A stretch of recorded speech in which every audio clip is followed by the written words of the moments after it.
The following is intended only for mature audiences. Viewer discretion advised. The 1130 Podcast and 1130 Entertainment presents Beyond 1130.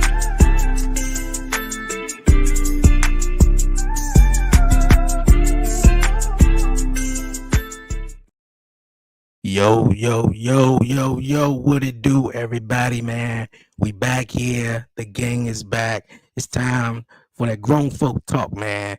Yes, you guys, welcome everyone to another episode 9 of Beyond 1130, man. Appreciate everyone tuning in. Y'all already know, man. It's your man Dre, aka Dre on Wheels. Like I said, I got the gang with me, man. The crew is back at it, Beyond 1130, man. We got some fun topics, man, and conversations to talk about on this week's episode. Next week's episode, you guys, man, is episode 10, the season finale of season 3. So we're gonna be wrapping it up, man. I appreciate everyone who definitely been a guest, the gang, everybody, man, the crew who's here each and every week. Brian B, Chanel, Harley, you name it, man, and everyone who's been a part of Beyond 1130, everybody tuning in as well. So man, it's been really fun. It's therapy to us, man, and we're gonna keep the therapy going on. But before we do, you guys, the 1130 podcast show, episode 203, you guys, returns September 25th, man. So definitely make sure you tune into the new season, man. Dope vibes. All right, you guys, man, like I said, we live here on Facebook, YouTube, Instagram. Appreciate everyone tuning in. If you're new to the show and if you haven't done so already, I don't know what you're waiting for, man. Definitely do me a huge favor. Hit the subscribe button down below, you guys, man. Definitely like it. Leave a comment, man. Share it. And don't forget to follow the 1130 podcast on all social media platforms. All right, man. Now that's out the way. I'm going to bring on the crew, man. We ain't going to waste no more time. It's time for Beyond 1130. Harley, what it do? What it do? What's going on? It's been a quick week. This week has gone by really, really fast. Really fast. It's been a good week. How you doing? Hey, I'm doing wonderful. We were just chatting, of course, before we went live, and little man, got quiet, so I feel like he went to sleep. So I'm doing wonderful, being a dad and everything. Yeah, a bunch of stuff going on. So definitely been a quick week though, and a long week at the same time. So like I said, it's therapy session. So we back at it. So it's all good. I got my guy, Brian B, the host of the Beeline Entertainment LLC. What's going on with you, partner? Yerp. What up? Yeah. What it do? Doing all right, bro. Yeah, it's been a Thursday? It's been a week, man. I feel like I've been coming on here for most of the episodes and just saying like it's been a week. I don't know. Things ain't bad, but things could be better, I guess. That's how I would put it. It's not bad, but it could be better. Yeah, you're right. Yeah, it definitely could be better, I mean, it's a lot of things that's, going on in the world right now. So, when you gotta, you step back and look at it, you gotta be like, you know what? It ain't so bad though, but it could be better though. Like you said, it could be better. All right, man. Like I said, man, this episode 9 of Beyond 1130. Appreciate everyone tuning in, man. This episode, man, is titled Choices and Consequences, man. And I gotta ask you questions before we actually start and getting into all the good stuff and everything like that. What choices you guys feel like you guys made in your life that had consequences? Because there's always some consequences to your choices in life. But what was that moment you feel like, damn, man, that choice right there? I don't know if I should have made that one, and the consequences sort of kind of like bit you in the butt in a way. Yeah, you asking definitely a reckless mother. Like there's so many. I don't even know if I can narrow it down. I'm like, I've done a lot of shit. I'm like, let me collect the stories. Honestly, I feel like my biggest choice, even though it wasn't a bad choice, it was the choice to like start living life on my own accord. Like really not giving a fuck. Like I love when I'm in environments and people are like, you really like you're yourself. Like you really don't give a fuck. Like to hear that is big because I spent a lot of time being this version of myself. And so the moment that I made that choice, the consequences at first were insane, especially coming from a person who did it all the right way. But over time, it has been the best choice I've ever made. Mhm. Consequences were wild though. When that first switch from like doing everything the way everybody thinks that you should do it to like actually this is how I want to do it, and that's kind of kooky, but this is what I want. That was crazy. Okay. Okay. Yeah. B. Yeah, I'd probably say, especially recently, I'd probably say that all of the choices that I've made as far as getting older and deciding to jump into my own field and stop working for people as much. This shit is not easy, and I still don't got no control over it. I still don't know what the hell I'm doing to a high, at a high level. I don't know what I'm doing, but I'm committing to it. And even though I'm committing to it, things are starting to, I'm starting to see areas of like, wait a minute, there's a little bit of light between the clouds and shit.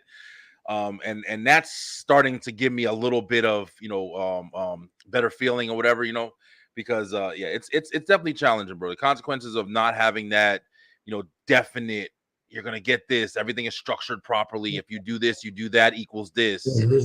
To go blindly and say, fuck it, with a whole family and rock and just kind of rely on the world to fall in place around. Like Harley said, I don't want. I feel like my explanations of shit always takes mad long, but it's because I just like to really Take your detail time. shit.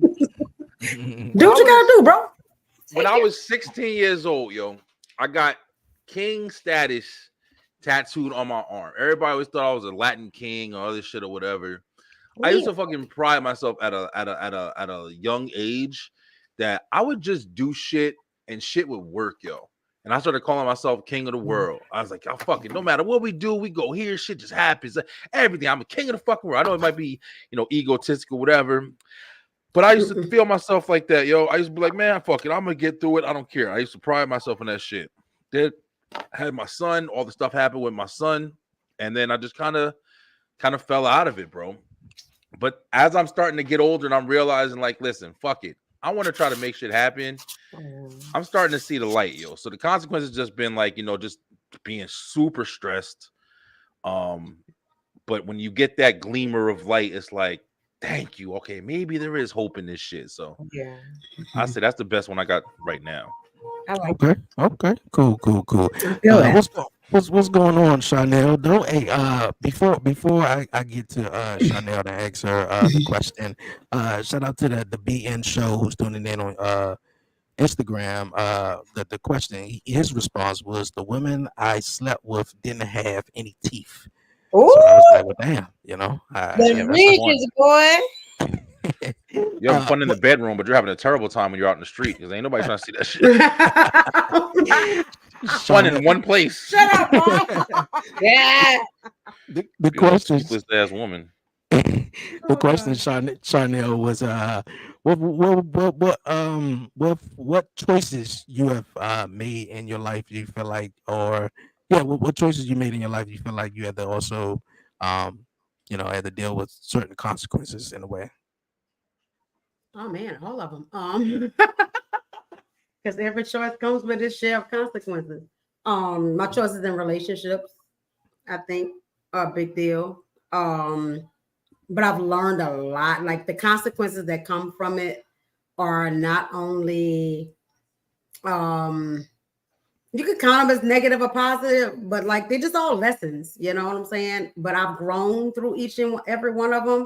And then I'm talking like romantic relationships, friendships, relationships with my children, all of that. Like my relationships have taught me lots and lots of things. And it comes with pain and it comes with, triumph and like I said, and lessons and helping me to grow and learn who I am and decide, do I want to be the better person?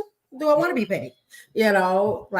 And being able to balance both sides of me, because I have a tendency to give other people too much grace and not give myself enough. And so I'm learning to balance that out and give myself more grace because I'm a great human being. I'm a great person and stuff like that. And I make mistakes like everybody else does, but I'm willing to come back in and apologize. I'm willing to change things. I'm willing to grow and all that. And I recognize that relationships have taught me that everybody ain't willing to do that. Everybody's not willing to come to the table and say, hey, I screwed up, or hey, this could be better, or, because like I said, we all mess up. and all that. And just because I'm willing don't mean everybody else is. And I have to accept that. I have to accept people for who they are, how they are, where they are, and decide how I want to navigate the interaction with that person, with who they really are, right? Because I also have a tendency to see beyond the trouble of people. Like I can see deeper into people, right? I don't see people for who I wasn't seeing people for who they are presently. I can see people for the potential of who they are, right? I see past the hurt, I see past the pain, I see that great human on the inside, and then I would treat people as such. Do they deserve to be treated as such? Absolutely. I'm gonna change that. They are worthy of being treated that way, but they don't always deserve to be treated that way because of how they are interacting with the world.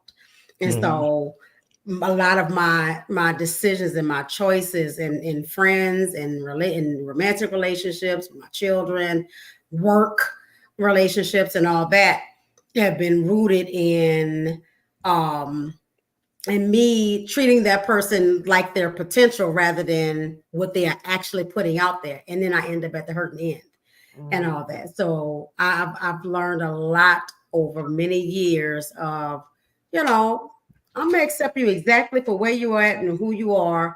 And I'm going to know whether I can let you in my inner circle or do I need to handle you from a long distance. I love you regardless. But this is how I need to distance myself because you don't deserve to be in my circle. So. Got you. I got you. I know one of the biggest choices that I can say for me was going on 5 years ago.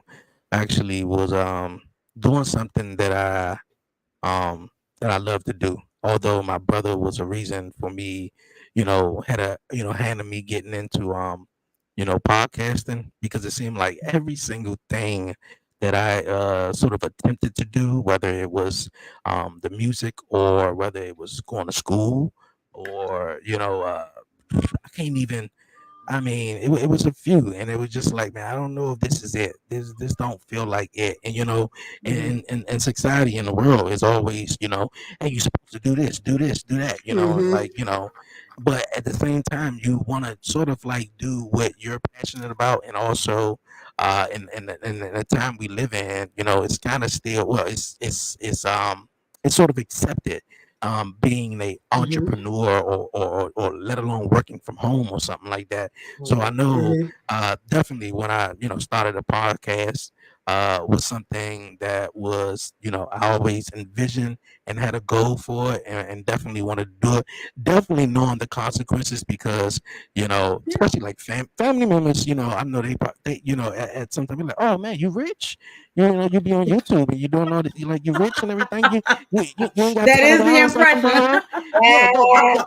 that really is the impression. You got your own business, you rich, Impression. huh? No. Yeah, like so the consequences also, it's like you have to put in you have to be passionate about it and love it because, like I mean, it ain't gonna happen overnight. Ain't nothing gonna happen overnight. As long as you just talk to the people that you need to, that need to hear you. And I think that's, the biggest thing. Besides obviously, being a dad, and didn't even, know the consequence, like everything, behind it of just like, okay, like this is all new to me. So I know like being a dad is, I think, very important. Like I was just telling you guys, Harley actually, before the show, especially on Thursdays, I always try to take him out, do something with him, ride around the block or whatever like that. He meet new friends every day because he don't have no energy. So them kind of like, I always try to separate both of them. So if I'm podcasting, y'all stay in there because y'all be distracting. I might want to come tickle him, in the middle of the show or something like that. Absolutely, absolutely. But yeah, life is all about choices and you make. Speaking on that, I don't know if we've ever talked about this on here. I think I've talked about this in the past, like a while ago, but I respect that so much, yo. Like, there's certain things I'm kind of in like I said, like in the crosswire now where it's really difficult to keep committing to this podcast game. Like, whether you want to call it whatever you want to call it, podcasting, networking, whatever.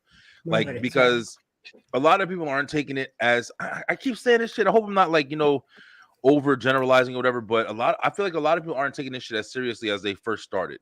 Like when this shit in 2020, when everybody was home and there wasn't nothing to do, I feel like people are back out. People don't really give a fuck as much anymore. They're like, okay, yeah, this is on. It's something to listen to. It's something to do. But before it was an option that people, had, and that was kind of all they had. So then everybody was like, they were super committed. Like everybody wanted to do this. Everybody was going all out. Everybody was doing this. Now I feel like there's so many people that just like kind of just do it. Like it's just like, yeah, whatever. It's not really commitment. It is what it is. They'll throw some shit together, And then other people are having amazing fucking shows or whatever. But I respect you for saying the fact like it matters to you.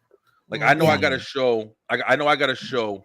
So I'm gonna take my son out because I don't want my son to be screaming in the background, jumping on my table. You know what I'm saying? Like the shit like that matters to me too, man. It's nothing like I've had interviews where I've had people. I've said this shit a million times, but I've had people sitting in the car, fucking in the dark. They didn't have any headsets on and all this other. I'm like, bro, listen, I'm taking this shit serious, bro. Seriously. Like, I'm not saying that you're not, but you got to understand. This is something real for me. Like, as far as I'm concerned, you sitting down with Joe Rogan right the fuck now. Like, would you right. Yeah, the same level of commitment. Have that same energy, yo. You don't know. I tell people all the time, like, you don't fucking know. Like, one day, people are liking my shit that I put out 2 years ago. I'm getting fucking notifications, all this. That's right. You never know who's gonna see something or what's gonna put you in a light that you ain't. That's gonna take you wherever. And you have to have the mentality like, yo, I'm doing this correct. I don't want distractions. I don't want this. I want to give full attention. I want my shit to look good, constantly transitioning, buying shit. You know what I'm saying? Like it's important to put that much energy into this shit, yo, or anything you do. Absolutely. Anything you commit yourself to. You're right about that.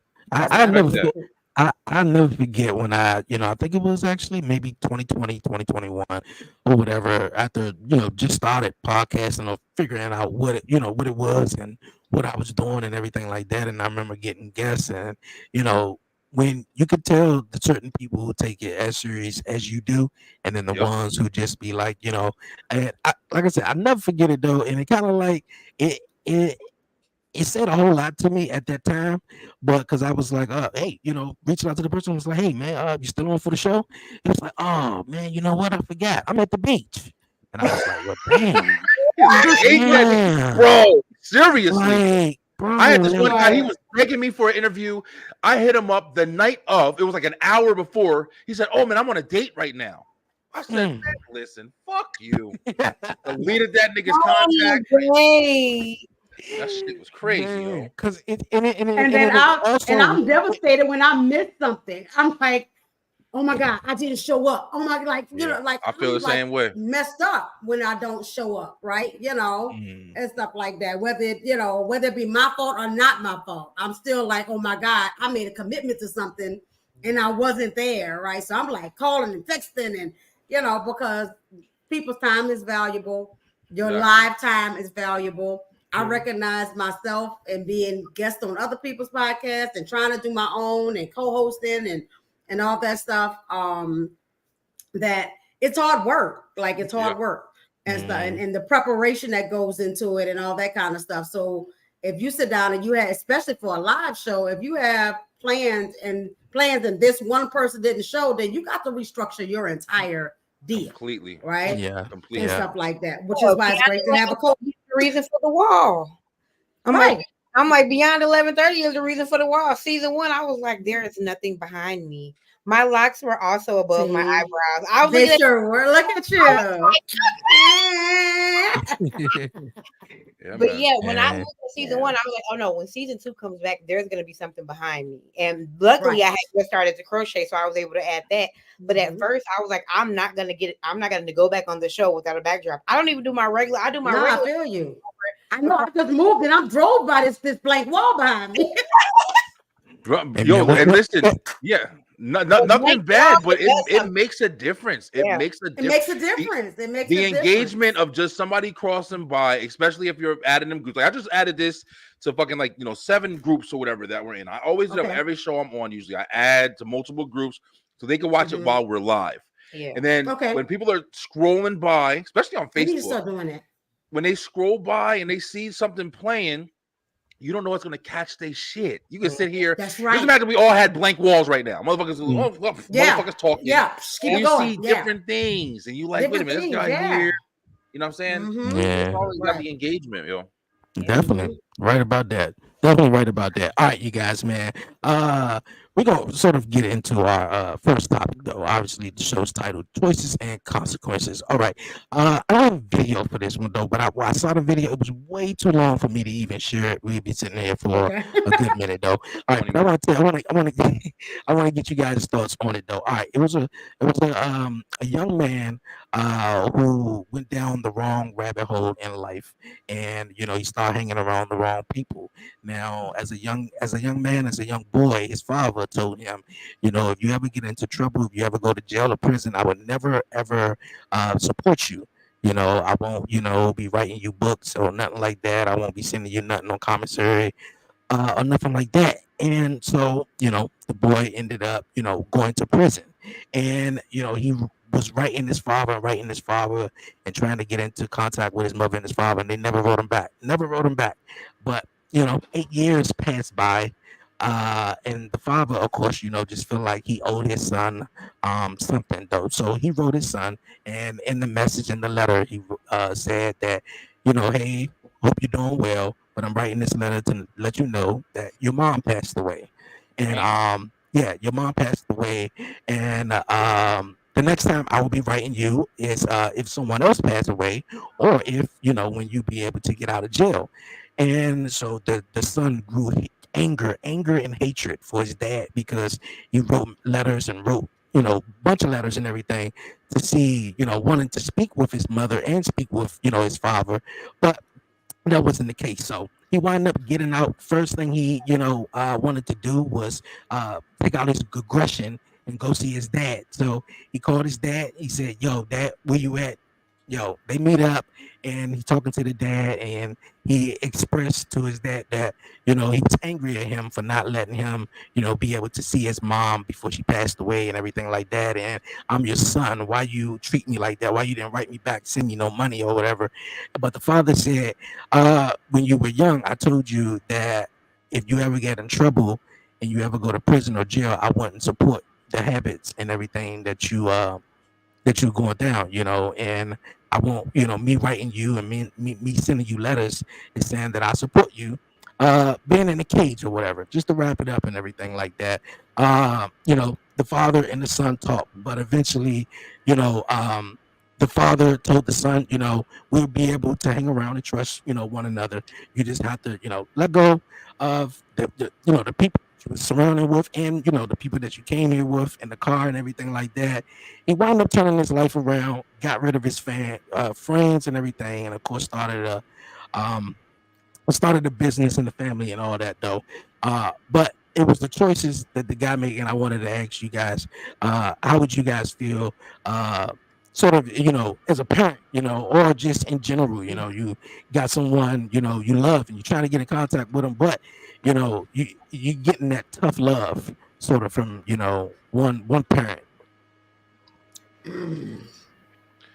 Listen, this is one of them conversations where it's like it's easy to point fingers, it's easy to say, oh, I would do this, I would do that. I wanted to judge the dad. I wanted to judge him. You feel me? But at the same time, maybe he did the right shit. Maybe him making him experience it. It's not like he didn't. It's not like he left him high and dry. He structurally told him, "Yo, you do this. This was gonna happen." That's what. And as soon as it did, he stuck to his guns. He did that shit. Yeah.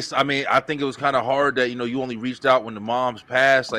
But at the same time, what did that son learn from that shit? Damn, my fucking actions caused me to miss this. You can blame everybody in the world. You don't want to take accountability. That's fine. But at the same time, it's like you went through what you were supposed to go through to change your situation. If the dad and moms was fucking doing whatever they did and keeping them alive and here sending money on his books, some motherfucker might have got comfortable. Yeah, I'm in jail, but I got fucking Crunch bars and Twix and shit every day, so I'm cool. It's hard to judge people, man. It's hard to judge people because you think you got the right answer, but that dad, apparently, his son got a business, got out of jail. Apparently, that dad did the right fucking thing. You know what I'm saying? So, and you're right. It's hard to say because different people have different temperaments, different, they respond to things differently. And I would say also, it sounds like that dad and that mom were really there for him growing up. Like they were present. They were giving him the things that he needed. He just made fucked up choices, his own choices, right? And stuff like that. And so now, like you said, them sticking to their guns. And I've been back and forth on this kind of thing because I used to tell my kids the same thing. You go to jail, I can't do nothing for you. That's if you're a repeat offender. I definitely can't do nothing for you. You're making some choices and all that.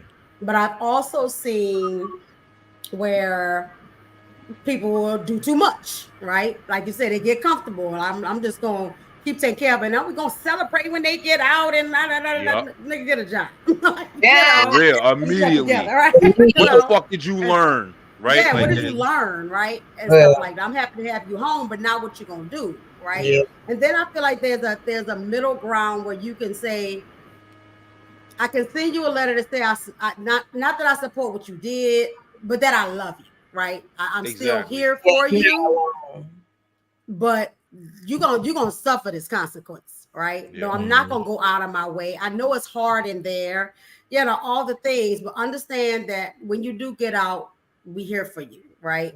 And stuff like that. I'm gonna advocate for you. I'm gonna, especially if you're wrongly, and especially if you're wrongly accused, then that's a whole different story, right? And stuff like that. But like, people still deserve to know that they're loved and cared for and all that, even when they make bad choices. And so, in my opinion, it's a blessing that he went to go see his pops after he got out of jail. I'm the type of stubborn ass. If you don't send me no letters, bro, I'm gonna get out of jail and fuck you. And I'm gonna become real famous. And I know you're gonna try to pull up on me. Fuck you. Like I would, I wouldn't have taken to that well. Like that, that brother took to it well to be able to get out of jail and go see him and be like, hey, talk to me. Tell me what happened. What's up? If I'm being 100%. And a lot of people wouldn't have been able to. A lot of people. I'm not gonna go see you. Yeah, I don't think a lot of people would be able to. But when I, watched this video, and I watched it a couple of times though, and I actually kind of, understand where the dad was coming from, even though it is very harsh love. It is very tough love to also be in this, prison or whatever, and I'm trying to reach out to see moms and whatever like that, and then you reach out to me. The fact that when she died, that's a little crazy though, but yeah, it is though. But also, I like I said, I understand the dad because he didn't allow the mother to have contact with him. With him also because moms, they got a special heart. Moms are totally different. So absolutely. She'd have been like, "Oh, baby, what happened today? Oh, that's what did you eat? Let me see." He'd have been in there and be like, "Yeah, shit, my mama taking care of me. He got, I got everything." Right. So. Yeah, and I think it's always good to have. And a lot of times that's a setup to fail. Yeah, a lot of times it's a setup to fail. Really, I'm learning that now. And then you over support somebody that is jail bound all the time because we know the character of our children. Like my oldest born, like 6th grade, beat this little girl behind so bad she was on probation, and I was like, let me learn something.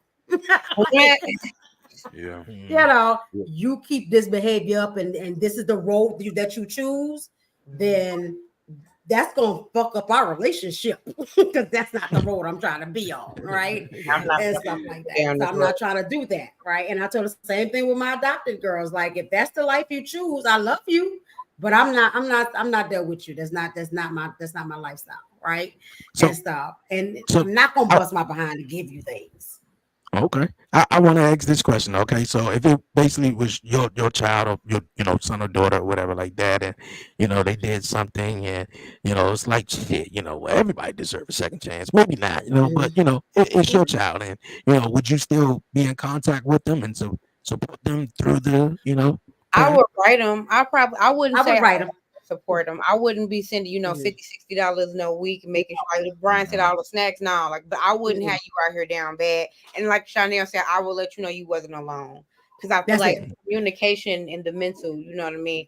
But I don't want to see you like that. So I'm not visiting nobody. I visited my father in jail when I was like 10. And I told myself, I don't care who it is. I don't want to do that. And I remember being a little girl telling my mama, Mommy, don't take me back here. I don't want to see this. And when I became an adult, I was like, I don't. I tell guys all the time, if the police tapped the car twice, we broke up right there. Thank you. Right. Yeah, it's true, yo, because you don't want to be involved in that shit. I mean, if anything ever happened, knock on effing wood, because I know that I'm the kind of parent who like I protect my kids, yo. I try my best to make sure they understand, like, just stay out of this situation. I'm that parent that's constantly saying, I tell my kids all the time, don't be in a situation where you say, I wish I wouldn't have done that. I wish I didn't do that, because that's the worst shit, yo. Because after that situation happens, your ass is grass, man. It is whatever. You're at the whim of whatever happens to you. And I know that I'm trying to protect them all the time. So I probably would be the parent that does, keep in contact. I would definitely keep in contact. Like, hey, your sister's getting bigger, blah, blah, blah. She just graduated. I hope you're doing good in there. And sending shit. Like, are you doing this? Yeah. We got a program I read about. Check into this. Right. Like, That's the kind of shit that would be me. Right. But you said, Dad, I need $50 or whatever. Fuck you. Like, no, you better go to one of them programs and go work and get whatever money you got to get. And of course, as a therapist, I'll be all about your mental health and you keeping your mind right. Like, let me, I'll send books, some music, I'll send stuff for you to read.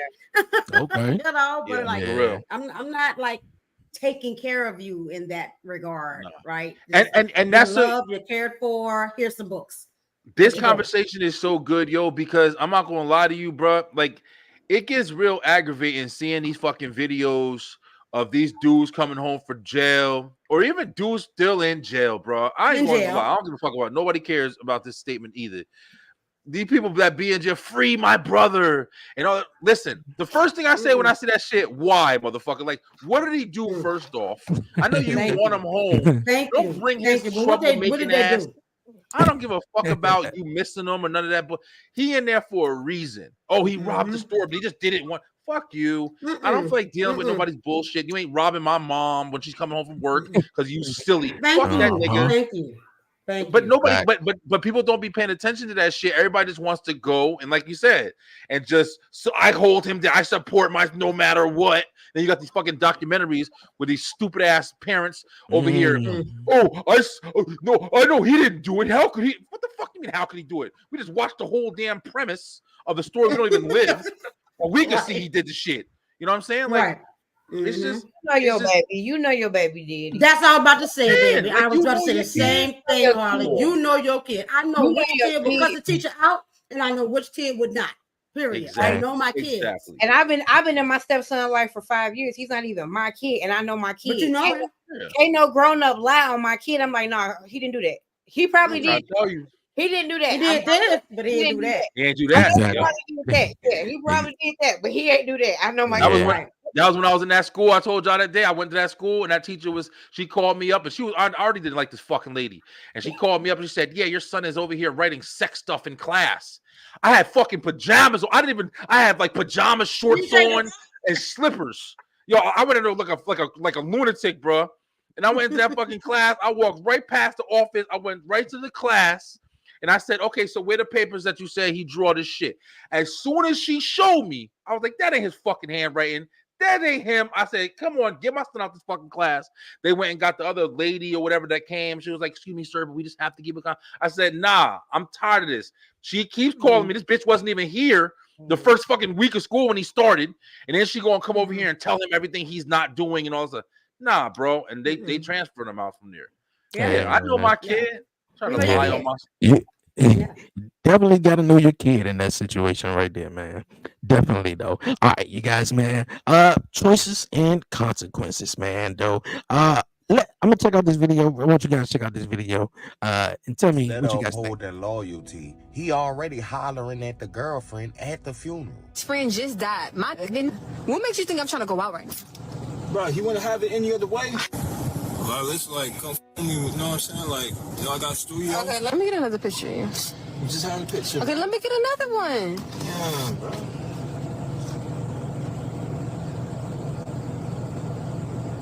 Yeah, one more. I'll let D know. All right, you got it? Yeah, I got it. Yeah, bro. Like I was saying, bro. Like, stop around, bro. Let him take you out, bro. What you doing tonight? Look, your best friend just died. What makes you think I'm trying to go out right now? Bro, you want to have it any other way? I know you a damn lie. I know you ain't trying to be alone. He literally just died. He ain't been to rest for 5 minutes. I'm not checking for nobody right now, Dre. Listen, bro, look, I can take care of you with that big ass house, man. Bro, you know, Dino, he was working for me. How you gonna take care of me? Why is she entertaining the fucking conversation? Right. He was working for me. This is Like dumb, bro. Bro. Man, bro, got 24 this sister. Nah, this is bullshit. I don't believe this no more. You know, baby. Look, I know, put in your bro like no old ass like. Okay, I sure did. And what about it? What about this word where that came from? Mm-hmm. All right, man. So, all right, bro. Look, you know, he would rather have you and me than some random nigga in the street. You just was a creep. This could follow me around the repast, the funeral, the whole damn time. And now he want to try to holler at me like, bro, watch who your fucking friends are. Where has...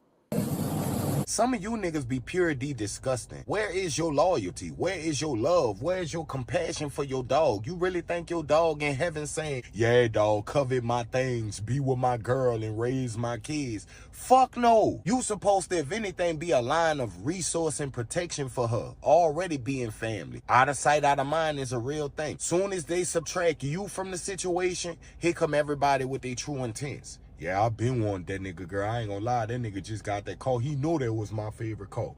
They might as well give it to me, dog. Man, that nigga owe me like $200 in food stamps, man. He might as well give me them shoes. It's like you niggas be despicable. Stop it. All right. Stop it. The choices. All right, this is choices though, right here. The choice that this guy, Brian, I guess halfway through it, Brian was like, "Fuck this." But This shit is goofy, the bro. choices in this video, man. Like, this raised my eyebrow up. I've been in a situation before where it's like, damn, as soon as you even get out of the situation, a nigga be like, they trying to, be the first one in line and shit like that. It'd be like, well, damn, But I feel like, damn, if this was your homie and this was your guy, it is dudes like this who just be waiting, right outside the door so they can just slide right in next though, especially at a funeral though. And yeah, Shorty was, entertaining the conversation was crazy though by me. And she took that money too. Yeah, they goofy, bro. That's what I was saying. Like, and it's just like the conversations like this, we can like, play around and be like, oh, well, what if it's this person? I'm not saying it because I think the video's fake. The video could be 100% genuine. But what I'm saying is the thing about it is we're talking about two different topics.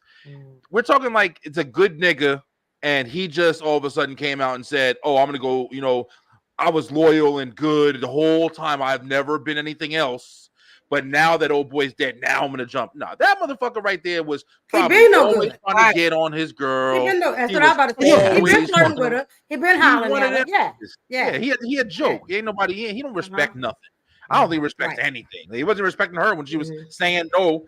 Right in her face. Come on, I got him. And he pulled money out. Come on, be real. Like this is a fucking clown. So if we're gonna have a conversation about this, like I can respect the honest conversation. So like you got two best friends and they always held each other down. And then just out of the blue, like a motherfucker did some Gemini fucking face shit and said, okay, well, yo, he just died, yo, I've always loved you. And then that's some craziness.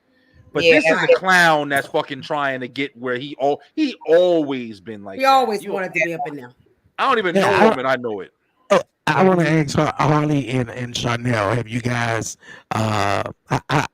experienced a situation maybe not the same as that, but of course, you've been in a relationship and the guy always been eyeing you while you've been in the relationship the whole time, but then soon as a couple of people find out that you're single, now that everybody trying to slide in your DMs. man, guys friends try to talk to you while you with them. I've been in a relationship. In a full relationship, hey, that's bro girl, that's bro shorty, that's bro old lady. And me, I'm usually somebody old lady because I'm cool. You know what I mean? I'm not really like dude girl. Like nobody has the attitude that I'm around. So I'm already cool. Right. You know who I am, you know who I'm with. And I've had friends try to talk to me, and I'm just like, no, thank you. No, thank you. Yeah. That's why there should be established boundaries. That's why there's usually established boundaries between your women and your crew and shit. There is no intermingling where my girl should be going up to the house to smoke with the boys. Never fucking do some goofy shit like that. And I know for me, like it used to happen a lot when I was a lot younger. The older you get, different crowd, and they got fools in every age range and all that.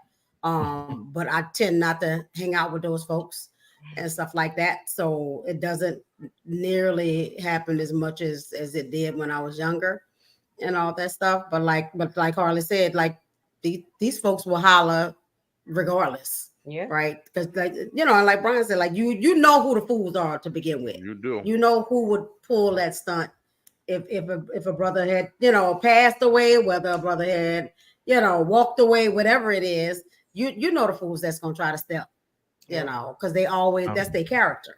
That's their character. It's sad. Yeah, it's really sad. It's really sad. It's really sad that people literally, and it's don't excuse the women either, because women do the shit too. Absolutely. Everybody in the whole group. Absolutely. It's a whole different thing because women, I tell people all the time, if I wasn't an open woman who always said that as long as my man communicates with me, if he finds a sexual attraction outside of our home, whatever, women will not sleep with him because I'm with it. Now, if I pretend like I don't know and he's sneaking behind my back, as good as he treat me, his pussy rate will go out the sky. But because because I don't want to be deceived, I'm not an idiot. Right. I'm like, you can't be disrespectful, and he's not gonna be disrespectful. He's gonna tell you, my wife know I'm here. When I'm done with you, I'm like, we've never been in that situation. But anytime he's ever seen somebody of interest, they be like, no, that's just weird. Why does she know? Why are you? I don't know. That's crazy because my man, you just give their people away. You just wish to do it if it's shady. Yeah, that's crazy. It's a turn on. It's taboo. It's something that's not supposed to be done. So it adds to the excitement. That's most of the reason why a lot of people like to chase people who are in a relationship. Also, on the other side, not just saying everybody's trashy, but also a lot of times when you are, established, you got yourself together, you're with somebody that's, you're happy, you're in a good situation. A lot of people are attracted to that shit because you are at your best at those times as well. Right. You vibing high. You're vibing high, so that energy is coming off, so people are attracted to all that. Exactly. Right? You look good. Like I be telling them folks, I be like, yeah, I know I look good. I look good because of him, though. So leave me alone. That's right. I look good because of him. That's why I look good. I know I look good. My hair growing. I didn't have edges when I was with you, but my hair is about to be down my neck with him. Leave me alone. What I also took out of this, though, for men and women, though, you got to watch out who you call your friend or whatever like that, because homeboy was in the video was like, yeah, man, he worked for me. That's my, like who would you rather ever be? Like, what type of clown ass shit is that, though?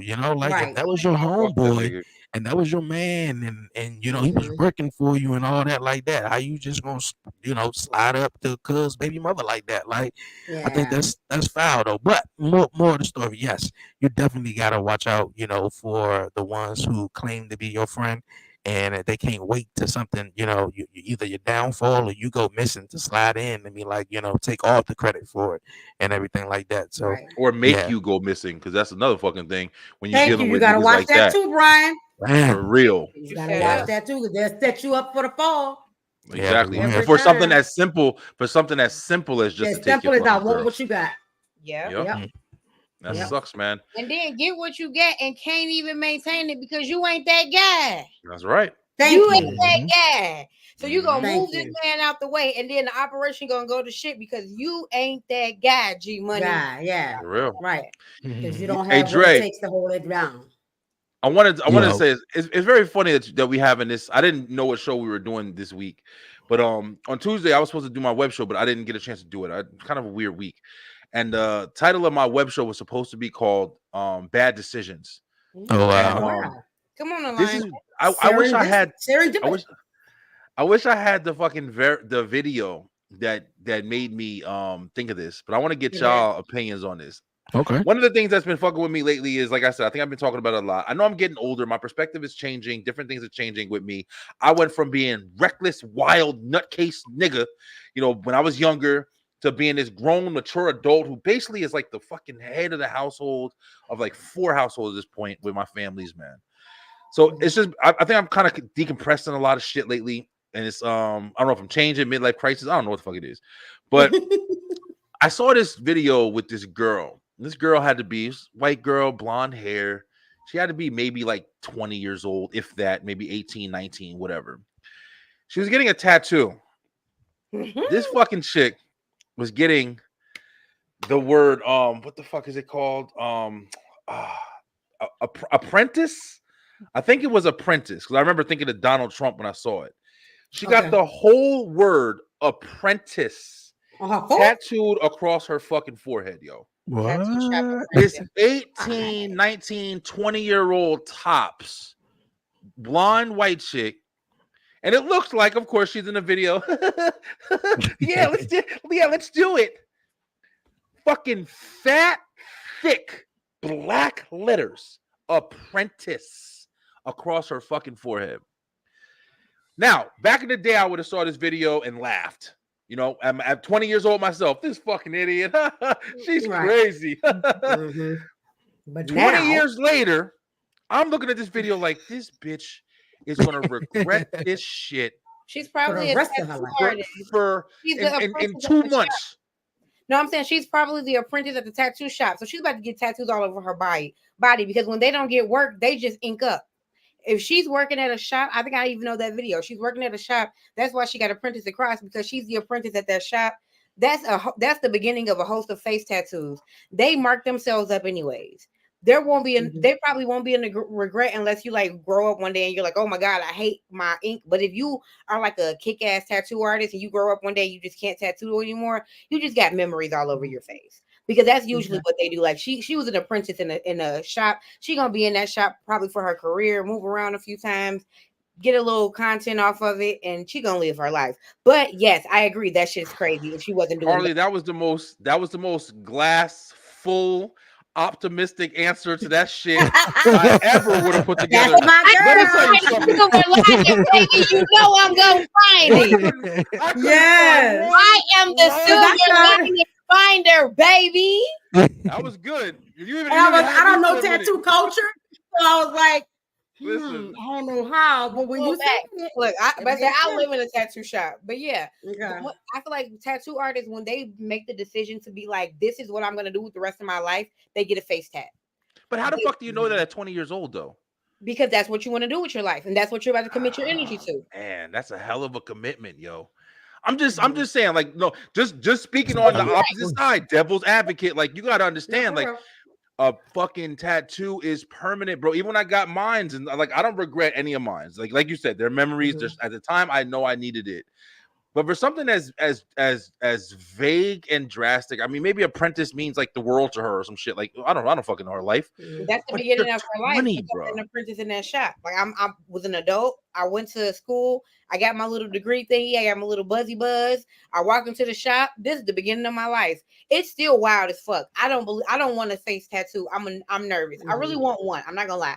I want one over here. I want a black behind ear, kind of like I want the black queen chest piece right here. Oh, word.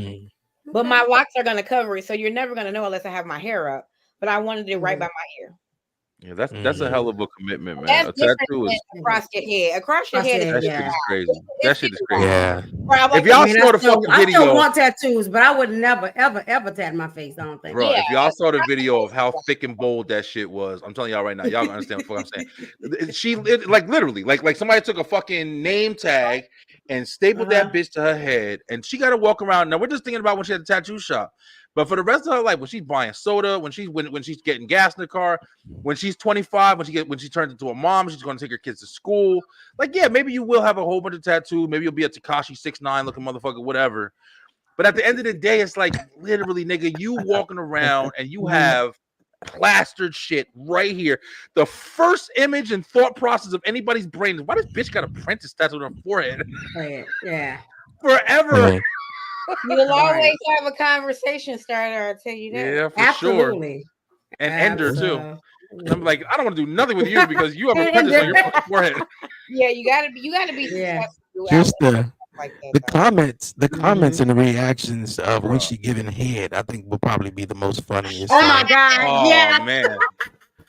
Now that's Like, hilarious. that would be crazy right there, dog. My ass would be hitting the letters. I found the video. I found the video. Oh, you found it? Listen, I know you. Yeah. I know you want to see it. I know I'm making that shit engaging. It's thick. No, it's Right. thick. Yes.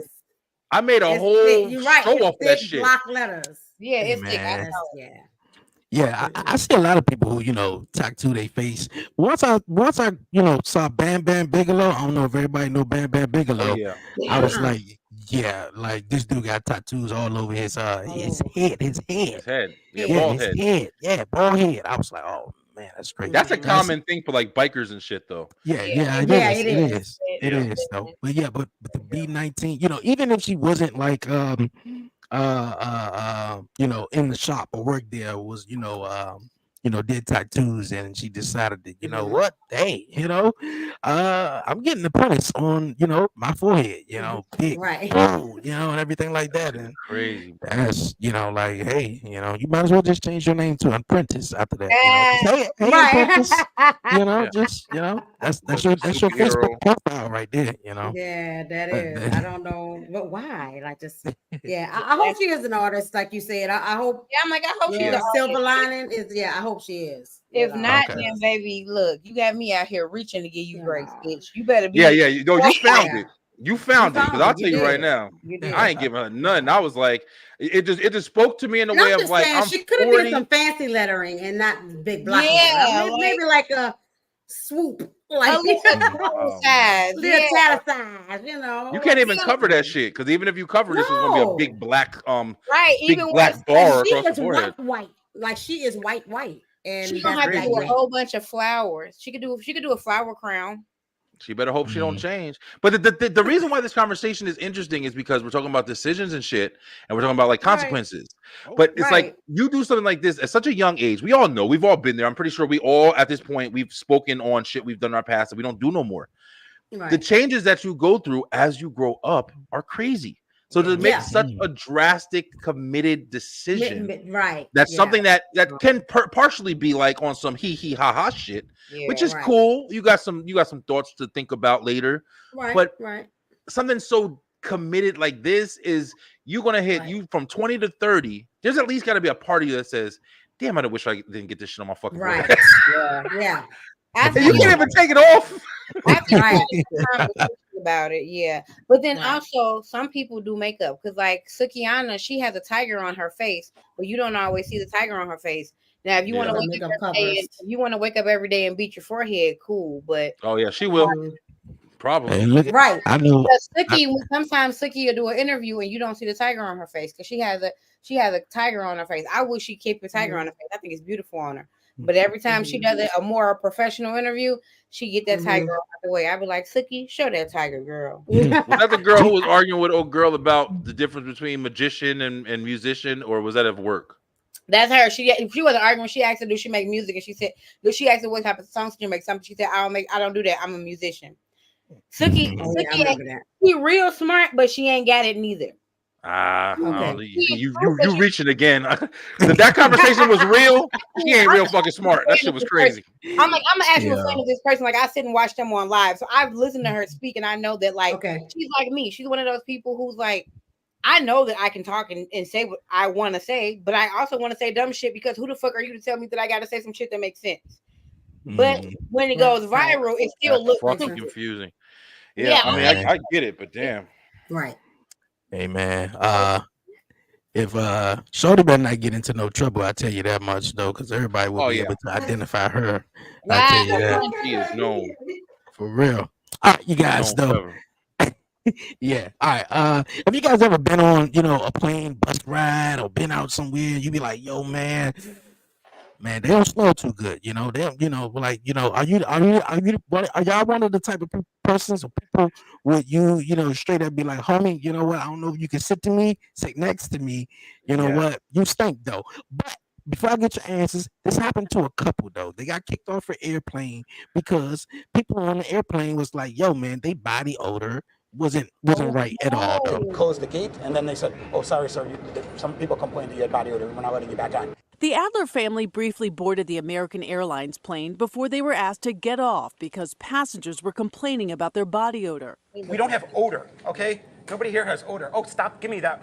Oh, stop, okay? This is cell video taken by Yossi talking with airline staff after being booted from their flight. They said they're taking our stuff off and they lied. Leaving them with only the clothes on their backs. We have our car seat, our stroller, everything. In a statement, American Airlines said they removed the Adlers from the flight after several passengers complained about their body odor. They were booked in a hotel, given meal vouchers, and booked onto a new flight the next day. We stopped several people in the airport, and it's embarrassing, but we asked them, do you think we smell? Because we just got kicked off of a plane for smelling, and they were like, oh my God, we're so embarrassed for you that somebody would do such a thing. No. I'm very frustrated. I want them to own up to what really happened and to tell me the truth. What was it? That's what really happened, baby. Yo ass stunk.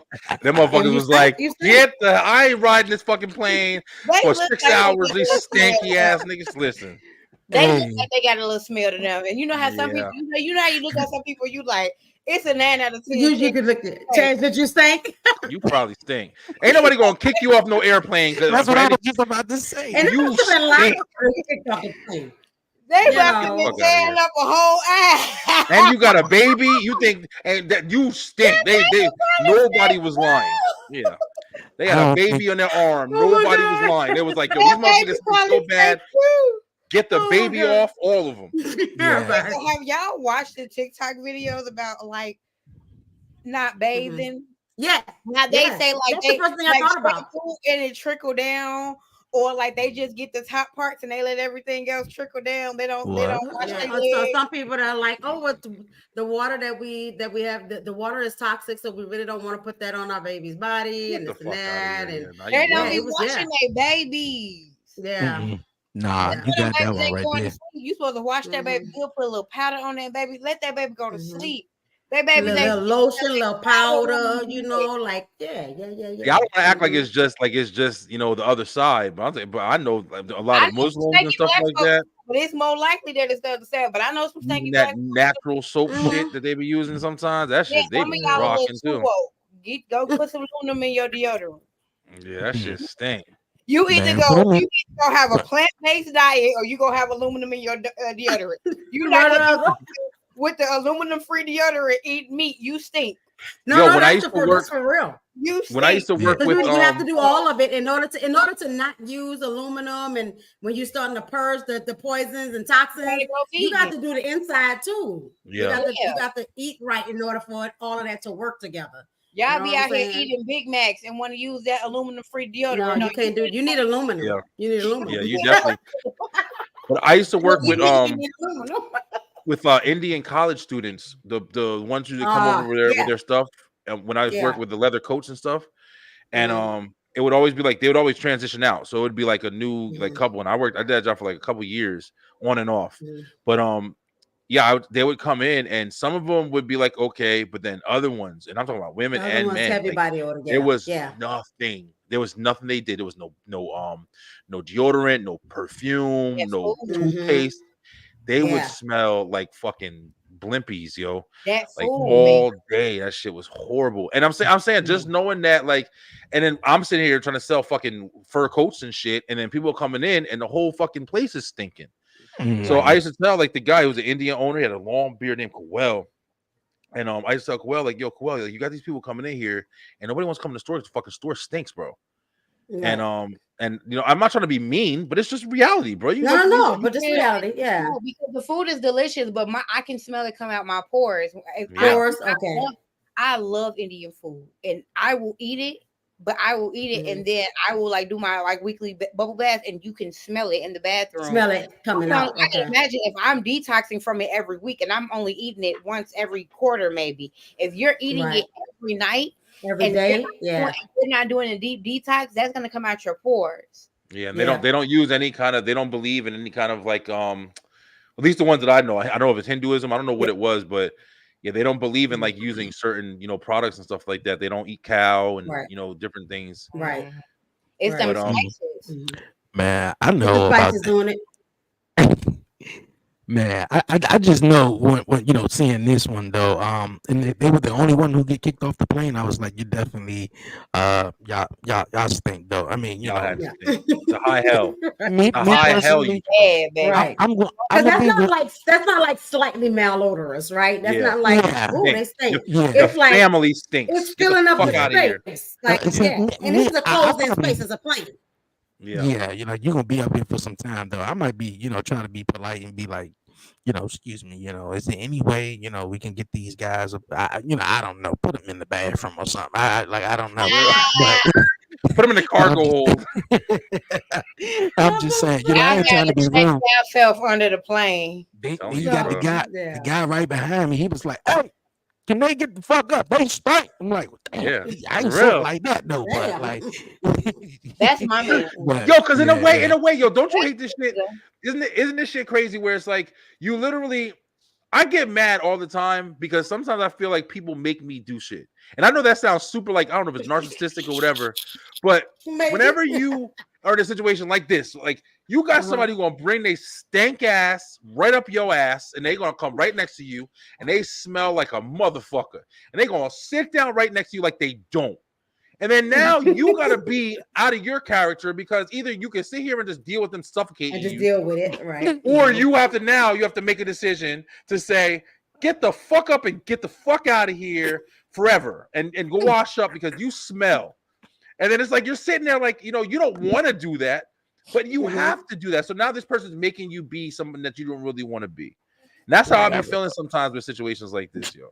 Yeah, and I think for me too, like because I struggle sometimes with like you said, respecting a culture or respecting, you know, this is how they live life or whatever. But when it comes down to like when your free will interferes with another's free will, like I want to be able to sit on the plane without having to smell that, right? Pass out. And it's different if it's way different for me too. Like if a baby stinks, that's one thing. They don't have control over that. Like, but y'all should change your baby, right? But like, you know, but being grown people, like is there something, anything that we can do to like, you know, could we have washed up before we got on the plane so it wouldn't be so bad? I don't know, just something so that it's not so offensive to other people. But boom, in your environment. Silver lining. At least they all was thinking together. At least they wasn't smelling good, and the baby was. She that's right. Everybody was together. Silver lining, they was sticking together. Okay, that's right. Like ass, right. And other people around them was at one. They was in. You know, there was an agreement together that these people should leave the plane. And it wasn't like one person being an asshole. It was like all the people like, no, we all agree these people should. And they gave them vouchers and hotel rooms and gave them another like flight. I'm just saying. They said, like, go wash your ass in this hotel and get something to eat. And then bring your ass on later. And then we're going to put y'all on another plane, hopefully with not so many people. Hopefully y'all wash up. Let's get them a hotel first. Y'all gonna be, Let me just say this last thing. I'm telling you right now, if they did all that, if the hotel and the plane services did all that, let me tell you something. There's no denial. Them motherfuckers stank. I'm telling you. They were like, all right, we're gonna help y'all out, but you gotta fix it. They would have did all that if they wasn't. They wouldn't have did all that. They would have kicked them the fuck off. Exactly. And then it was the only one. Of course, there was a family with the baby, and everybody was pointing the finger at you guys, though. But then, giving them the hotel for the night and all that vouchers and everything. Yeah, that was basically like, hey, go wash up and just come back tomorrow, and we gonna try this again. Yeah, we got y'all tomorrow. So hopefully, if this is I'm taking it a little somewhere else a little bit, but if you think about it, this is a good conversation. This almost ties into other shit we were talking about today earlier. You are responsible for your actions, yo. You can't expect to sit here. You are aware of what you have to, man. Yeah, you have to be able to be smart enough to say, hey, we're going into a closed place. I know we believe in this, or we did this, or we did that. Right. Listen, if you want to function properly in fucking society with the rest of civilization, you can't just willy-nilly just do whatever the fuck you want to do all the time. Right. And people just have to deal with it. If that's your view, then you should take a road trip and get in the car. You should there you go. There you go. You want to be that individualized. This is your lifestyle. Exactly. Right? You got to deal with the consequences, yo. You got to deal with the consequences. I mean, like I don't use aluminum deodorant anymore. But if I feel like I'm gonna stink, I'm not about to go. I'm gonna use some aluminum that day. My baby was trying to use lemon juice for a little time. I smacked that shit out of her hand. That too. And wiped that shit on her ass. That's not long enough. It can be done, but you got to reapply all day long. All day. And don't let it be hot. Again, it starts from the inside. It starts with what you're eating, right? Because what you're eating is what comes out. You know what I'm saying? So you got to do all the things.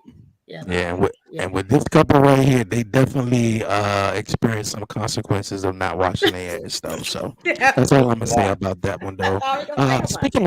Speaking of consequences, one guy right now is dealing with some consequences. I haven't seen the video though, but I just want to know if you guys have seen it or heard about it. Shannon Sharpe. I think you guys know what I'm talking about, though. Uncle Shannon clapping what happened? The most thing I know about is R-Truth was going wild in the comments, though. He was.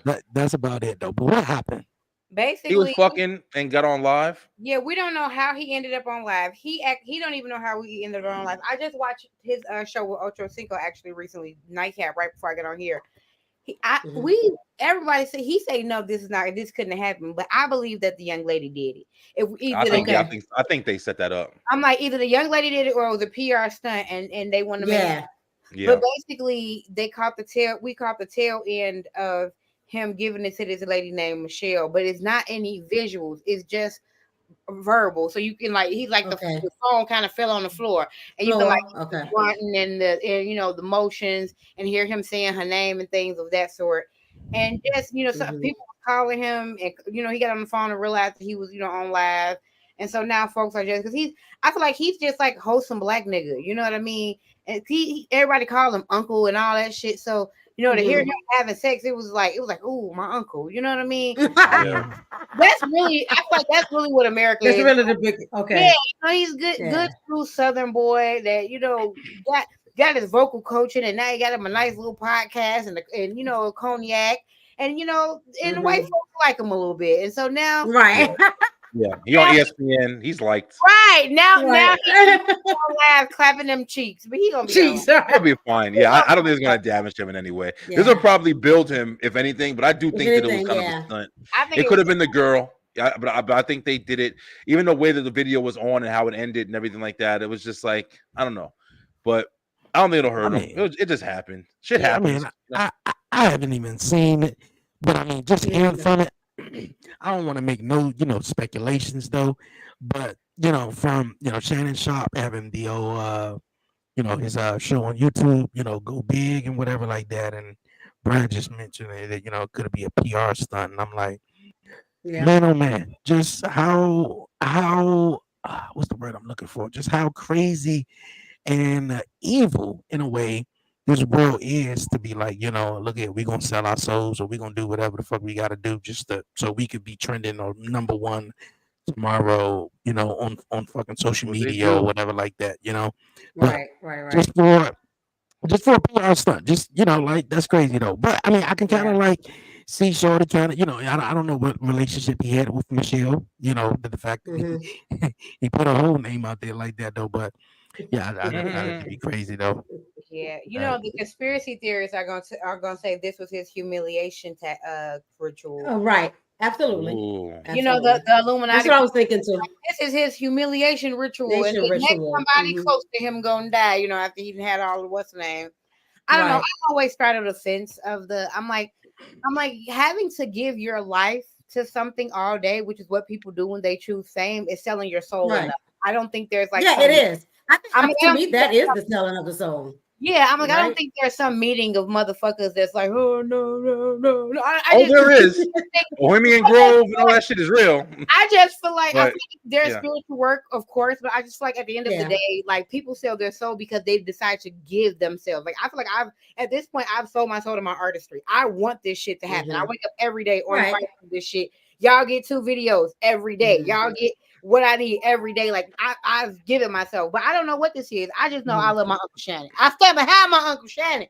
I agree with you. I agree with you because I understand what you're saying. Like your point is not wrong. Like, you know, no matter what you just like the beeline, this is my shit. Like I've sold myself to this shit. Like I'm trying to, you know, prioritize that in life.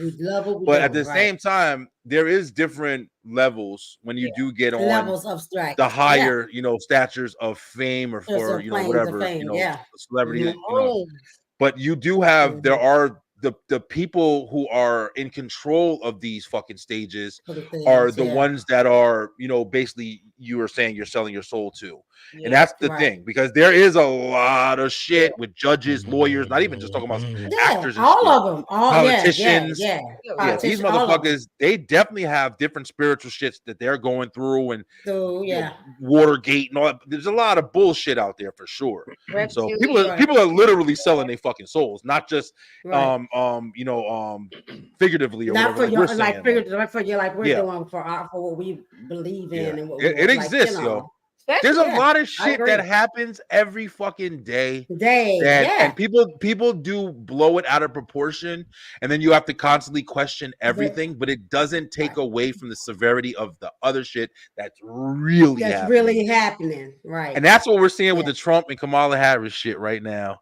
And it's unfortunate. It's unfortunate. I'm gonna talk about it because I wasn't gonna say shit about it because I'm not a politician like that, but I've been paying attention. Trump got up there and said a whole bunch of shit. And let me tell y'all something. I don't give a fuck. Anybody disagrees with me. He spoke a whole bunch of real shit. He spoke a whole bunch of real shit. And motherfuckers wasn't ready to hear it. And even ABC, they all fucking tried to make him like he was stupid. But then I'm looking up. Good, Dre. My bad. No, I don't cut you off. I'm just being funny though. I just hope he just ain't telling the truth about the cats and dogs though. Bro, did you see the videos?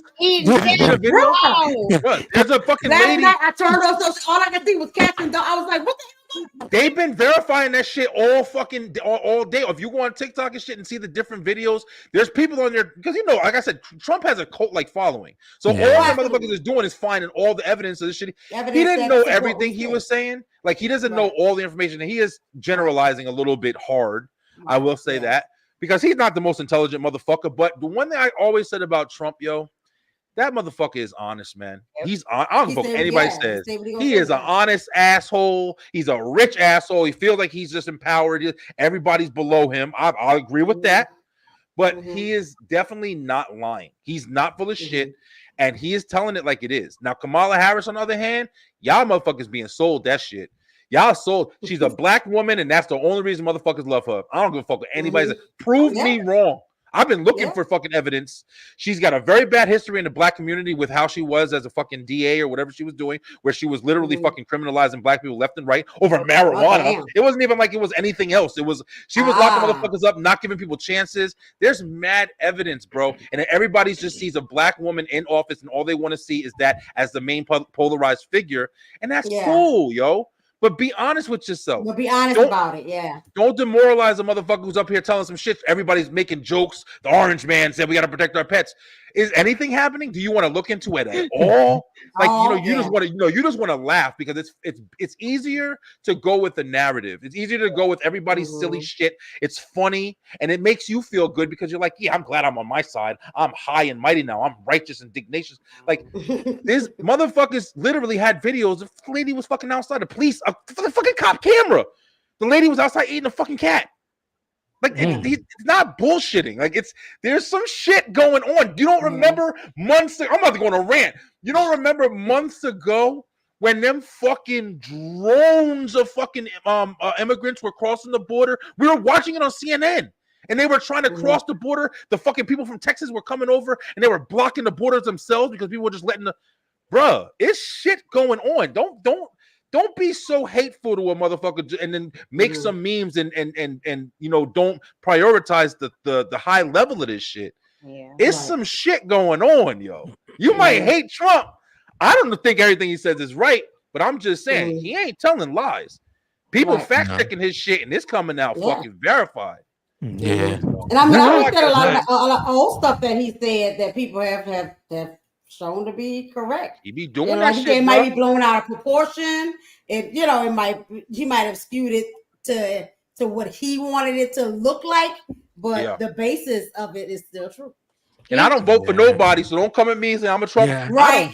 I don't fucking vote. I don't believe in the president. I'll be real. Me neither. I vote locally, but I won't vote presidential. I don't vote presidential. He's the definition of the devil, Like I don't mind knowing that the white guy across the street is gonna call me a nigga because he lived in this house. Because I know that. I know that motherfucker. Right. I don't like the motherfucker that's like, hey friend, and you trying to kill me. Thank you. That's exactly how I feel about Trump. That's the most that's why the motherfuckers doing all they can to keep him away, because he's the most honest motherfucker that we've ever had and I've ever seen. I'll be dead ass with you that I've ever seen. And you know what? When I was watching this, man, I was watching it literally for entertainment, though. I knew Trump was going to be an asshole, and I knew, come on, it's entertaining. Let's be real about it. It's entertaining. I knew she was, was going to try to win over the folks and everything like that. But of course, when he did, say something about the cats and dogs. Look, I didn't do my research, but I thought it was fucking hilarious. It was hilarious. So what? Yeah, because I always saying some reckless shit. Yeah. And he was like, wait a minute, this motherfucker telling the truth a little bit. Like, I got a cat, and he was sitting right next to me. So when he said that shit, I just looked over at him. I was like, well, damn. Man. He was like, but Trump, he's definitely an honest somebody right there. So that's literally the most. And another thing too, a lot of people can't take that brutally honest.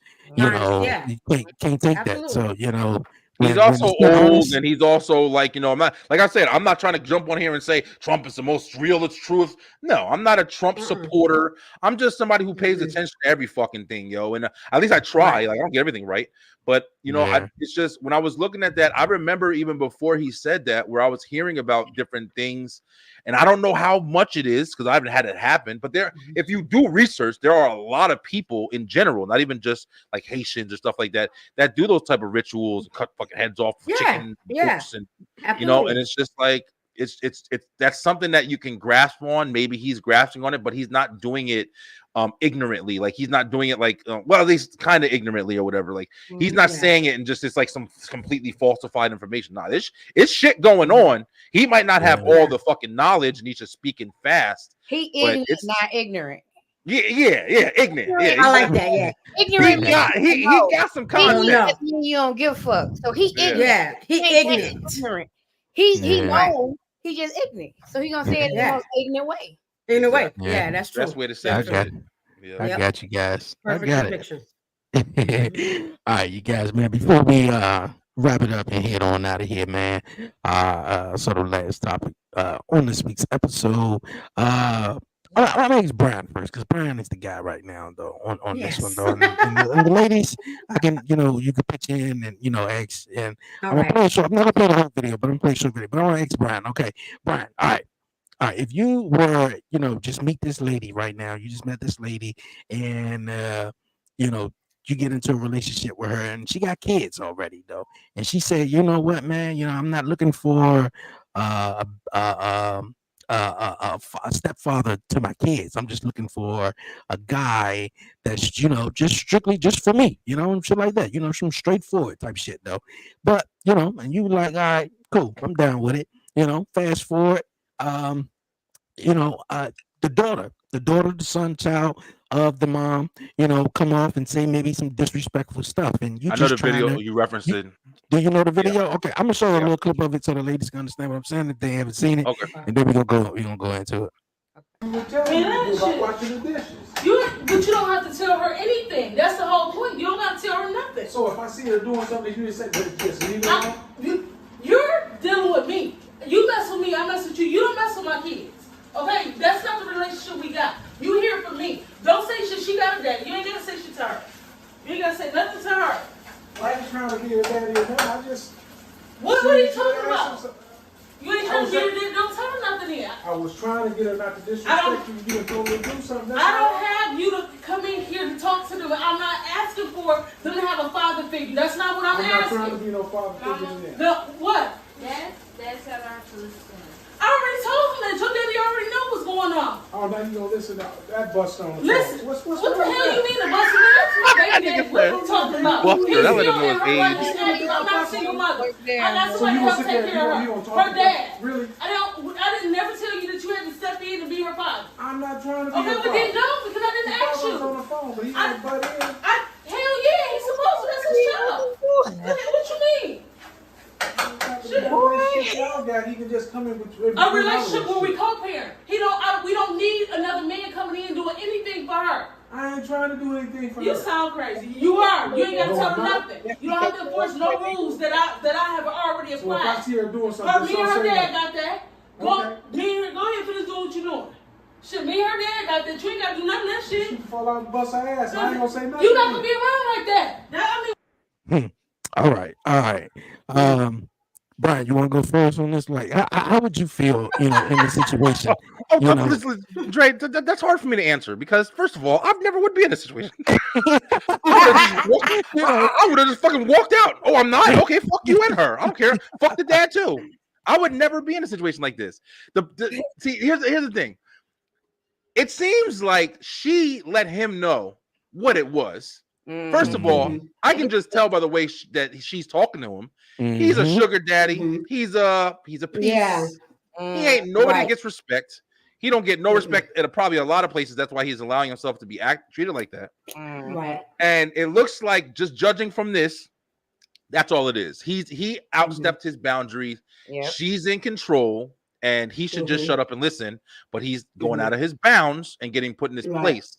I don't agree with it because I feel like people should never be ran roughshod in this way.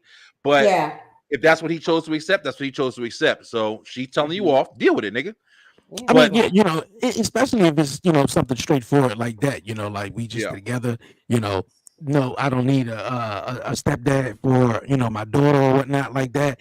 But she come off and say something, and I'm the adult, and I'm not supposed to come in and be like, hold up, wait a minute, or just I guess go straight to you. That's like damn. If she disrespect him, I feel like he should be able to whatever. But he's trying to defend the wife. Like if she disrespect, no, you can't play no daddy role. If that little girl disrespect you, then whatever you need to do. And it sound like the mama wouldn't even have no issue, but the girl don't even talk to you. She don't address you. When kids don't address you, you have to allow kids to have whatever relationship you're gonna have with them. I got with my man 5 years ago. I didn't force neither one of his boys to ever want to make me anything. For one of those kids, I am his dad's wife. For the older son, he don't know much about me. All he knows that's my dad's wife. That little one, because I've been around him and we spent time, we got quality. That's my stepson. We have two completely different relationships. When they're both here at the same time, I even talk to them different. I'm gonna discipline the one that I've had a hand in raising. I might not say a word to the bigger one, but it's not because I don't feel like I have a right to. It's just I feel like kids deserve rapport as well as adults do. I would never walk up to an adult that I don't have a rapport with and try to correct them. I would try to see who I can be able to get as an intercessor so we can actually have a successful conversation. It sounds like he overstepped his bounds and tried to have a conversation without a mediator. If you know that you need a mediator to have those conversations, you got to have the mediator to have that conversation because that person has active parents. For you to call that girl's father a buster in her face, that's nuts. You can't. That was crazy. Because he was completely okay. Yeah, I was semi okay with him saying, "Hey, I'm just trying to help in the way that I know how to help, basically, and all that." I didn't agree with him calling dad a buster because that was bullshit.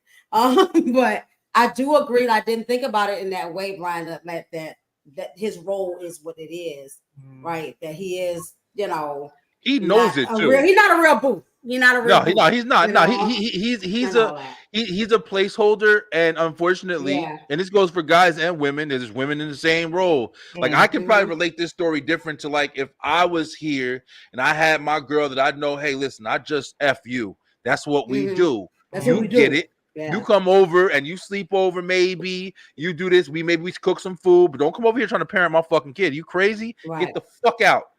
And if you got an issue with it, then I don't know what you misunderstood, but let me correct you, and then you get the fuck out. You know what I'm saying? So I get that.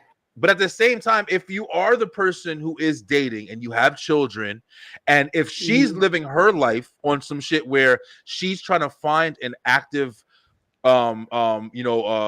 mate that she wants to be with, for longevity, and think she's maybe we all got it wrong. Maybe she loves this motherfucker with all her might, but she's not gonna let him do whatever. Now I think she's got to start making. Now that's the issue, decisions. right? Yeah, because you and that's can't the treat the aspect I was person. looking at it from. Yeah, you can't treat what your that dynamic man. is. Yeah. Can't treat him I think right? what you're saying, Brian, is right because he probably called the makes dad sense. a buster because he's financially provided. Oh yeah, So yeah, that makes sense. He feel like There he you can go. speak up about what the little girl doing because I'm paying for school tuition and shit. But the mama like, no, I just need you for the money because my baby daddy broke. There you go. Right. There you go. That sound about there right. you go. That sound about right. And that's crazy. I mean, it is what it is, though. But he must have either forgot or don't know his role, because in that situation, like you giving up the money, you paying for uniforms, field trips, all this shit like that. But then you got little smart ass over there getting you, smart at the mouth and shit like that. And then, now you all out of place. Now everything all fucked up. Now I can't get no ass tonight. No, Dre, I gotta tell you this real quick. Let me say this. I know we got two women on the panel, but the male is gonna tell you this. Okay. These old niggas, yo, they'll bend over backwards, kiss their own ass, all for some silly ass woman, bro. I'm telling you right now. I've witnessed it. I've heard the stories. One of my best friends have told me the different guys that'll fucking fly you to the Bahamas. They won't even be with you. Baby, old They'll just niggas fly love you you. somewhere. Let me tell you something. I loved old niggas before That's I fell in love. Let me tell you something. I had one old nigga that was always on the road. We just talked on the phone all day on his little Bluetooth. Bills. Hey, That's no it. problem. That's all you need. Old niggas are amazing. All they want is some attention. Even when I was a dancer, Tuesday at 2 p.m., you can dance from 2 to 4. Them niggas on their lunch break, they can't stand their wives. Do you know how much They be money up in there. before the Exactly. sun goes down? Oh Man, I should have did that before my knees went bad. Baby, old niggas do it. Yeah, I wish I could do it. Let me just be on the phone with you for a little while, keep you company. Oh yeah, what's up, bro? Right, yeah, What you doing? Oh yeah, yo, my bill's high right now. I'll be your the best wrong fucking stuff friend. as a youngster. I should have been playing the game. Them old motherfuckers will come into your job and bring you flowers and lunch every fucking day. No and that's something I learned. People just want your attention. Them Like old- especially as a woman, Them like, old a dudes. woman attractive. Oh, people just want your attention. I Oh, told yeah. you, what's up? Let's go. Yeah. Them old dudes be like, look here, I might not be I might not be physical attractive, but shorty, look here, I can pay your bills and everything like that. I can take you on some trips. And sugar daddy it is, huh? That's it. She got a sugar daddy, yo. Sugar daddy thought he was gonna be real daddy or stepdaddy, and he was absolutely Stepdaddy, wrong. some kind of daddy, but keep your daddy where it's supposed to be. Some daddy. If I go on vacation with my sugar daddy, we turning up, we taking selfies, everything. I don't mistreat my sugar daddies neither, baby. I don't even look. I don't give a damn what you say he look like. We out here, we outside. What you thought? We having a good time. I'll take one right now. I ain't going to lie to you. I'll be like, I ain't doing nothing with him, but I'll take one. Look, give me one. Give I'll me take a sugar daddy right now. Pay all my I shit. know that's right. Everything. I'll take one too. Shit. I'll sell my feet. There's mad shit that girls be ashamed to do that I do in a Well, heartbeat. you I'll sell playing, my but I'm fucking about to be feet on in a Feet minute. Finder. Stop playing. I'm Hot telling times you, are I'm hard. shit. It only costs $9.99. Me and my whole house, I was like, everybody want to sell feet because I'll you sell gotta my sell fucking pics feet on in the real. 5 minutes. No Yeah. problems. And Finder only costs $9.99 to start. All you gotta do is just I look. know. I'll sell my drawers. I'll sell all that shit. Whatever these nasty Yep, motherfuckers you need some drink. want me to blow my nose and send it to you in a napkin in the mail. I'll do all that fucking shit. Yeah. People are crazy, Drew. Tell you, niggas be making money for anything. Yup. They had this girl fart in the bottle. Farting in a jar. Put the cork in the bottle, fart in the bottle, and you fart $50. $50. Big money. $50 anything. What do you need me to sell? Come on. Piss for drug dealers, all of that shit. You can make money. Oh yeah, now that's the real game right there. You make money off of anything. Look at the farting one. That's a little bit too much for me though. Like, you know, wow. I'm like, damn, you was my favorite porn star until you start doing that shit. Like, I don't know. Well, how smart are they? We could bring that back around. Maybe the couple that was on the plane should have sold a phone, and then they could have made some money. Oh, no, ain't nobody buying that shit. You gotta have. I'm gonna buy that goofy ass shit. You just stink. Y'all stink for nothing. You're worthless. It's worthless. It was like they said, shit. You stink. You ain't getting shit back. But a hotel. You're getting kicked off the plane for your stench. Oh man. All right, you guys, man. Another great episode, you guys. Of on 11:30, episode 9, man. We're gonna go into some final thoughts. Anything you guys want to say before we wrap it up? Sell your farts. Sell your farts. Get on feet.com, whatever it's called. Feet Finder. Wow, y'all know the website too. Yeah. Oh yeah, I've been investigating lots of things. I'm about to go on that shit, yo. I'm like, what can I get away with as a therapist without ruining the front end? And we just need on the undercover end. You know what I'm saying? But I need some money. There's a website just for caboose. All that caboose you got back there? Send me that. I'm sorry to say it like this, but I'd be lying if I wasn't being honest. Yo, y'all women, y'all have it so fucking easy, man. Oh my! There's a lot of things dudes will buy anything from y'all. We some fucking freaks, and we will buy that shit. Hairy legs. I remember this guy who's coming to Target for this one girl that didn't shave her legs. And he used to fucking fall in love every time he saw her. Yo, oh, you don't. Everybody got their thing, bro. That shit. Everybody got their thing. Something like the underarm pits to be hairy. Like you just never know. Yo, listen. The internet has allowed us to be able to sell things.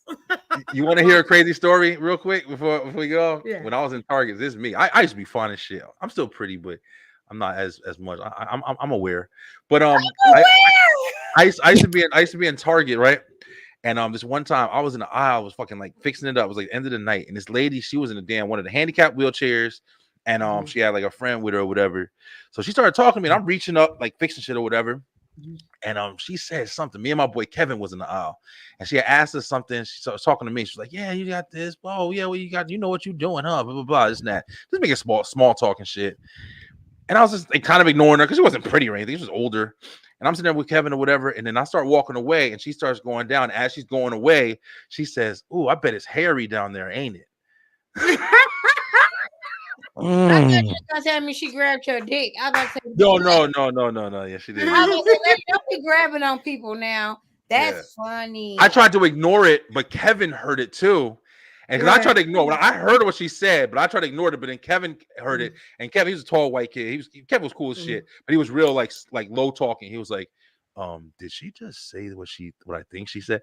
I was like, yeah, bro, she said that shit. And I was like, damn, these women is fucking ruthless, yo. That is funny.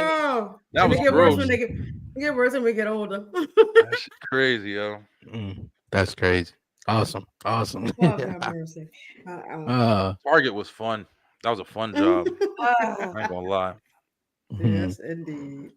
All right, man. For real. That's definitely a story right there, man. For real. All right, man. Another episode in the books, man. Appreciate everyone definitely rocking with us and tuning in on this week's episode. For real. Episode 10, the season finale of season 3 is next week, and Beyond 11:30 will be back soon, man. But the podcast show is returning in a couple of weeks. So I appreciate you guys, man. It's definitely always been fun, laughing, talking, great stuff, great conversations and everything, man. So appreciate it again. Once again, definitely make sure you go follow and support Harley, Chanel, and my guy Brian B. You guys, man. Last final thoughts. Anything you guys want to say? Okay. Commission Talks. We're returning this week. Returning Wednesday. We're back. Wrestling's back. Yes, man. All right. Looking forward to that. Wednesday. Definitely looking forward to that. I'm still just trying to get my life together after this move and restructure, get stuff back in order because everything is disordered right now. So then I get back on top of the things. Yes, Okay. I am preparing for the reopening of my crochet company. We will be back taking orders October 15th. So we will be back in order after we are done here at Beyond 11:30. But we'll already have stuff on hand. That's what this catalog is above me right now. I'm just making a bunch of stuff for people that like really want to support, but they don't want to wait for something to be made. It's already made. If one of these colors are appealing for you, that's ready to ship. So October 15th, we're opening back up, and I have a pretty decent catalog of stuff, and I'm prepared. I'm feeling good. Hey, that's what's up. Awesome stuff, man.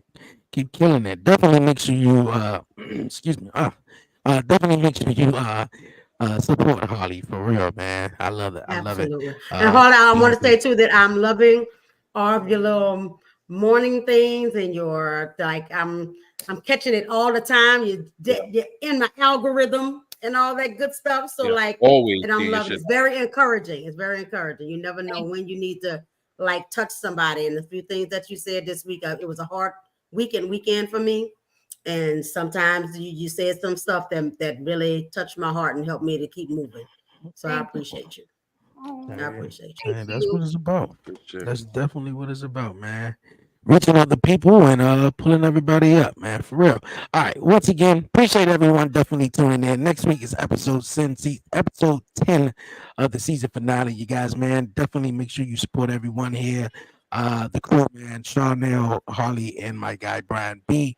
But for now, you guys, man, we gonna see you guys next time on next week's episode. From myself, Dre, aka Dre on Will, Chanel, Brian B, Harley, man. Peace. We out, man. Peace,